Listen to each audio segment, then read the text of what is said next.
मालिकेमध्ये आपण पाहतोय की ऋषी ऑफिसला निघालेला असतो. त्याच वेळेला नयनतारा येते आणि म्हणत असते, ऋषी खरं तर तुझं हे ऑफिसप्रती प्रेम, त्याचबरोबर निष्ठा आणि ह्या सगळ्या गोष्टी पाहून मला तर फार आनंद होतोय. म्हणजे तू एवढी मेहनत करतोयस, एवढं चांगलं काम करण्याचा प्रयत्न करतोयस ना, त्यामुळे खरंच मला फार आनंद होतोय, असं ती बोलत असते. त्याच वेळेला इकडे तो म्हणत असतो, हो आई, तू अगदी बोलतेस ना, ते बरोबर आहे.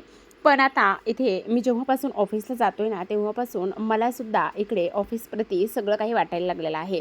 म्हणजे मलासुद्धा असं वाटतंय की कुठेतरी जाऊन काम करावं, ह्या सगळ्या गोष्टी कराव्यात आणि त्याचबरोबर ऑफिसलासुद्धा आपली मदत व्हावी. पण तुला माहिती आहे ना, दुसऱ्या बाजूला आपण पाहतो आता रोहित आवरत असतो आणि रोहित आवरत असताना तेवढ्यातच तिथे राधिका येत असते. मग राधिका आल्यानंतर ती इथे म्हणत असते, हे बघ रोहित, तुझा रुमाल आहे हा. तेव्हा रोहित म्हणत असतो, ठीक आहे. मग राधिका म्हणत असते, ऐक ना रोहित, मला ना तुला काहीतरी बोलायचं आहे. हां, बोल ना, काय झालेलं आहे? त्याच वेळेला आता इकडे ती म्हणत असते, माझ्या मावशीच्या सुनेचं डोहाळे जेवण आहे, तिथं जायचं आहे. तेव्हा तो म्हणत असतो, त्यांना काहीतरी सोन्याचा दागिना हवा असेल, म्हणूनच ते म्हणत असतील की तिथे जायचं आहे म्हणून, बाकी काहीच नसेल, हो की नाही? तेव्हा ती म्हणत असते, अरे असं काय म्हणतोयस? हे बघ, आपण जर नाही गेलो तर त्यांना वाईट वाटेल ना. तेव्हा तो म्हणत असतो, आता मी सगळं काही सोडतो आणि तुझ्या माहेरची कामं करत बसतो, असं म्हणून तो चिडचिड करतच निघून गेलेला असतो. त्याच दरम्यान आपण पाहतो की आता इथे ऋषी त्याची वाट बघत थांबलेला असतो. जेव्हा ऋषी वाट बघत थांबलेला असतो त्याच वेळेला आता इकडे मात्र रोहित येतो आणि रोहित आल्याबरोबर नयनतारा म्हणत असते, असाच ऑफिसला जाणार आहेस का? तेव्हा तो म्हणत असतो, उगाचच आई आता डोकं खाऊ नकोस, त्या राधिकाने एकदा डोकं खाल्लंय. मग आता इकडे तो म्हणत असतो, आता राधिकाने काय केलेलं आहे, उगाचच ती कशाला डोकं खाईल, उगाचच काहीही बोलतोयस तू. मग आता तो म्हणत असतो, तुला नाही माहिती की ती कशी आणि कशा पद्धतीने डोकं खाते. दुसऱ्या बाजूला आपण पाहतो आता इकडे अन्नपूर्णांच्या घरी सगळेजण डायनिंग टेबलवर असतात आणि इथे राजन जो आहे तो सदानंद आजोबांना नाश्ता भरवत असतो आणि त्याच वेळेला नाश्ता भरवत असताना ह्या तिघीजणी मुद्दामच त्याची छेड काढण्याचा प्रयत्न करत असतात. आता तिघीजणी मुद्दाम छेड काढण्याचा प्रयत्न केल्यानंतर आपण पाहतो की इकडे अन्नपूर्णा आज्जलेल्या असतात आणि त्या आल्याबरोबर लगेच आता इकडे त्या राजनला काहीच न बोलता सरळ सरळ तिथून निघून जातात. आता त्या तिथून सरळ सरळ निघून गेल्यानंतर आपण पाहतो की इकडे कामिनी रागने म्हणत असता, बघितलं का कशा आहेत त्या, आणि एक गोष्ट लक्षात येते का, काही जरी झालं ना तरीसुद्धा इथे तिनं तुझ्याकडे सदं ढुंकूनसुद्धा बघितलं नाही आणि साधं तुला विचारलंसुद्धा नाही, काय रे राजन, तुझी अवस्था कशी झाली आहे, काही खरं नाही आहे तुझं. आता तर तुझी आईसुद्धा तुला बोलत नाही आहे, काय बोलायचं आणि काय नाही हे सुद्धा मला कळत नाही, असं सुद्धा आता इथे ती बोलत असते. आता हे सर्व काही बोलल्यानंतर आपण पाहतो की इकडे राजनसुद्धा तिथून इथे थोडासा डिस्टर्ब होतच निघून जातो. दुसऱ्या बाजूला आपण पाहतो आता इकडे कमळी कॅन्टीनमध्ये असते आणि त्याच वेळेला आता इकडे तिच्या काही मैत्रिणी येतात. जेव्हा तिच्या काही मैत्रिणी येतात तेव्हा त्या म्हणत असतात, अगं कमळे, तू इथे काय करतेस?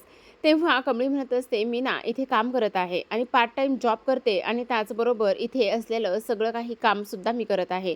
आणि त्याने काय होतं आहे माहिती आहे का, म्हणजे इथे आपल्याला कामाची, अभ्यासाची ओढ ह्या सगळ्या काही गोष्टी मिळतात आणि मला 2 पैसेसुद्धा हाताशी येतात. त्याच वेळेला आता एक मुलगी तिथे आलेली असते आणि ती मुलगी मात्र इथे कमळीला म्हणत असते, काय गं कमळी, मला असं वाटत होतं की तू अन्नपूर्णा आजींसोबत चिटिंग केलेली आहे आणि चिटिंग केल्यानंतर तू आता हा जो काही एक्झाम आहे, हे जे काही पेपर आहे ना, त्यामध्ये सुद्धा तू चिटिंगच करशील. मग आता कमळी म्हणत असते, 1 मिनिट. तेव्हा निंगी म्हणत असते, हे असलं काही बोलायचं नाही आहे. त्यावेळेला ती म्हणत असते, मी कमळीशी बोलते, त्यामुळे तू माझ्याशी ह्या सगळ्या काही गोष्टी बोलू नको. त्याच वेळेला कमळी म्हणत असते, हे बघ, एकतर तुला मी कशी आहे, काय आहे, ह्या सगळ्या गोष्टी अजिबातच माहिती नाही आहेत आणि तुला ह्या सगळ्या गोष्टी माहिती नसल्यामुळे तू उगाचच नाही ते आणि नाही त्या गोष्टी माझ्यासोबत बोलायला येऊ नकोस. एकतर अगोदर माझ्याबद्दल माहिती करून घे आणि त्यानंतर माझ्याशी बोलायला ये. त्यावरती म्हणत असते, हे बघ, कॉलेजमधून तर पहिली मीच येणार आहे. कारण यावर्षी जर पहिलं आलं, आउट ऑफ मार्काने पास झालं, तर तुला सांगू का, पुढच्या वर्षी ना त्याचं शिक्षण सगळं काही फ्री असणार आहे. तेव्हा ती म्हणत असते, ते सगळं सगळं जरी ठीक असेल ना, तरी मला त्याच्याशी काही एक घेणं देणं नाही, असं सुद्धा आता इथे ती बोलत असते. त्याच वेळेला आणि का म्हणत असते, अरे वा, कमळी आणि इकडे ही कमळी आणि दुसरी टमळी, ह्या दोघींमध्ये चांगलीच जुगाड लागलेली आहे, मला तर आता काही करायची गरज नाही, असं सुद्धा आता इथे ती बोलत असते.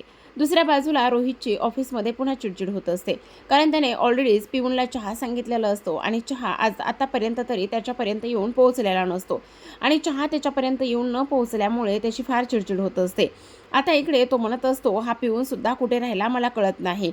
आणि तो जोराजोरानेच आवाज देत असतो. आता जोराजोराने आवाज दिल्यानंतर हा साहेबा आणि त्याचबरोबर इकडे ऋषीला चहा देत असतो. आता त्या दोघांना चहा देत असताना रोहित येतो आणि म्हणत असतो, मी तुला केव्हाचा चहा सांगितला आहे आणि तू इथे ह्यांच्यासोबत दे, आणखी सगळ्या स्टाफला चहा पाणी नाश्ता हे सगळं काही दे. मला ना माझी ना तुझ्याकडे काही किंमतच नाही.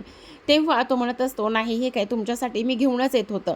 आता हे सर्वांना ऋषी पाठवून देतो आणि त्यावेळेला ऋषी म्हणत असतो, रोहित दादा काय झालंय? हे बघ, मी ऑफिसमध्ये आलोय म्हणून तुझी चिडचिड होते का?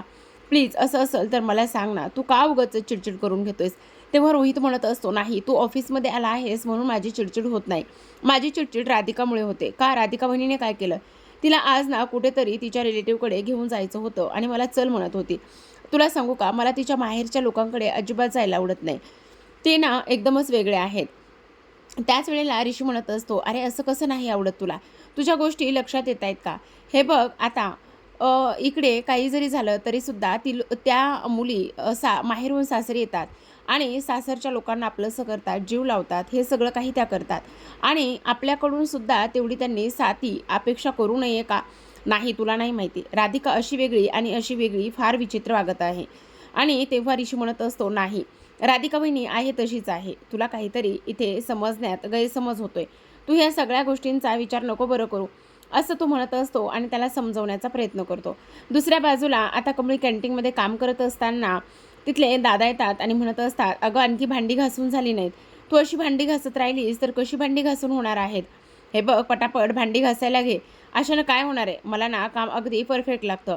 त्याच वेळेला तिथे आता बंड्या येतो. निंगी बाहेर पाहत असते की दुसऱ्या मैत्रिणी ज्या आहेत ना त्या अभ्यास करतायत आणि इथे मात्र ही जी काही कमळी आहे ती अशा पद्धतीने इथे काम करत आहे आणि त्याचमुळे आता इकडे तिला टेन्शन येतं असतं. आता टेन्शन आल्यानंतर आपण पाहतो इकडे ती बंड्या म्हणत असतो, ऐक ना, हे बघ काही जरी झालं ना तरी तू अभ्यास कर. ह्या सगळ्या गोष्टी करण्याची तुला काहीच गरज नाही आहे. मग आता ती म्हणत असते, नाही हे माझं काम आहे आणि ते माझं मी काम करतच राहणार, असं सुद्धा आता इथे ती बोलत असते. त्याचसोबत आपण पाहतो की आता निंगी येते आणि निंगी म्हणत असते, ऐक ना मी काय म्हणते ते, हे बघ हे सगळं काम करू नकोस, अभ्यास कर. तेव्हा ती म्हणत असते, आता संध्याकाळी मला अभ्यास करायचाच आहे ना. तर आता संध्याकाळची वेळ असते. कमळी तिचा अभ्यास करून झाल्यानंतर जी शेजारची मुलगी आहे तिला ती लॅम्प नेऊन देते आणि म्हणत असते, माझा अभ्यास झालाय, तू अभ्यास कर. दुसऱ्या दिवशी सकाळी जेव्हा लेक्चरला येतात तेव्हा मात्र इकडे आता सायन्सचं लेक्चर असतं आणि त्यामध्ये काही इथे प्रॉब्लेम सॉल्व्ह झालेले नसतात. आता कमळी आणि त्याचबरोबर एक मुलगी त्यांच्याकडे रिक्वेस्ट करत असतात. पण आता अनिका म्हणत असते, आता तुम्हाला समजलं नाही त्यामध्ये टीचरांचा काय प्रॉब्लेम आहे? तेव्हा कमळी म्हणत असते, हे बघ अनिका, तू उगाचच बोलू नकोस, कारण तुझ्या एक गोष्ट लक्षात येत नाही. तुमच्यासारखं आम्हा मुलांना प्रायव्हेट ट्युशन्स नाही लावता येत आणि म्हणून आम्हाला इथे प्रॉब्लेम्स क्लिअर करून घेणं खूप गरजेचं आहे. मॅडम मी काय म्हणतो, तुम्ही एकदा पुन्हा आम्हाला शिकवा ना, खरंच आम्हाला समजलं नाही. तेव्हा ते म्हणत असतात, सॉरी, आता तुमच्या एक्झाम जवळ आल्यात, मला तुम्हाला नाही शिकवता येणार, असं म्हणून मॅडम सरळ सरळ निघून जातात. आता इकडे बाकीचे सर्व विद्यार्थी रिक्वेस्ट करत असतात आणि आता अनिका म्हणत असते, आता तुमचं काय होणार आहे? तुम्ही कशी एक्झाम देणार आहात? तुम्हाला तर प्रॉब्लेम सॉल्वच झाले नाही. मग आता कमळीपुढे पुन्हा एकदा एक नवीन आव्हान तयार झालेलं असतं. तर प्रेक्षकांनो, पाहत राहा कमळी. भेटूयात पुन्हा एका नवीन अशाच एपिसोडसोबत, रिव्ह्यूसोबत. तोपर्यंत धन्यवाद.